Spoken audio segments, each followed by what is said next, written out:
Yes, precisely. So somewhere along the line he'd met with a setback big enough to make him break his routine and visit her on a working day. In his working day, too. Perhaps he'd tell her what it was, and perhaps he'd come because he needed space. A time out. But why? Didn't he have a suite of rooms in the Holland family mansion, not far out of London, with servants at his beck and call? Didn't he own a flat in the Barbican for overnight stays, with a chauffeur-driven Rolls to waft him wherever he wished to go? He set down his cup, empty. She refilled it, waited. He looked at his watch, checked the time by her clock on the mantelpiece. His fingers drummed on the arm of his chair. She prompted him. "You've been away on business for a few days. It went well?" A nod.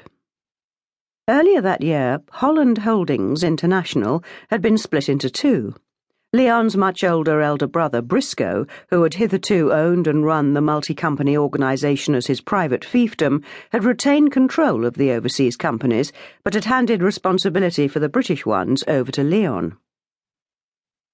Leon had had a successful business career in his own right, and had at that point been intending to take early retirement. He'd stepped up to the challenge with some reluctance, but had seemed to be coping well.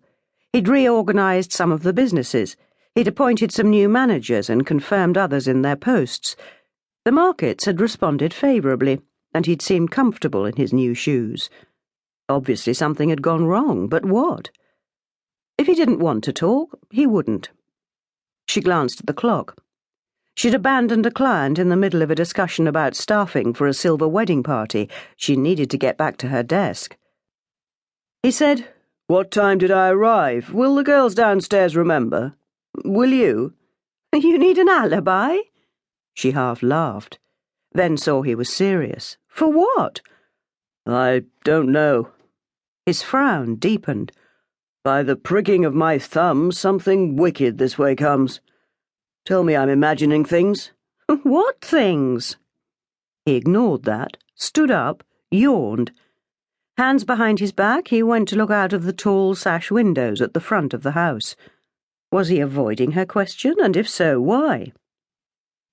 Her house was in a quiet, tree-lined street of cream-painted Georgian terraced houses, a self-satisfied street of well-maintained, expensive properties. The prospect was pleasing, though it didn't seem to please him. Perhaps because dusk was blurring the picture? He drew the curtains without asking her permission to do so. It was a something and a nothing, but it irritated her. True, it was getting dark. She got up to switch on the side lamps and considered drawing the curtains at the back of the big room as well. The house was built on a slope. At the front there was a small flight of stairs leading up to the portico at the front door, and a steeper flight descending to the agency rooms below. At the back, French windows gave on to a cast-iron staircase going down to a walled garden. Standing at the rear window, Bea allowed herself to relax for a moment, taking comfort from the hints of spring in the garden outside. The bushes and trees that lined the walls were still leafless, but crocuses and miniature daffodils were beginning to bloom in the terracotta planters on the patio. In the mornings, small birds fought over the containers of nuts dangling from shrubs near the house. But as the sky darkened, they'd taken shelter for the night. Yes, it was getting dark. Time for an arrow prayer.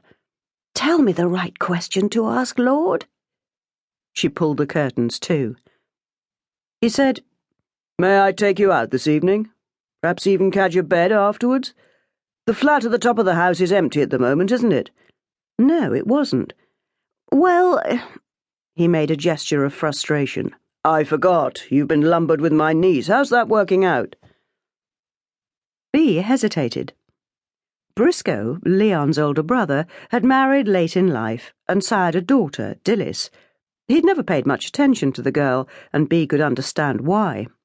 Dilys was a walking disaster, with the self-confidence of a jellyfish.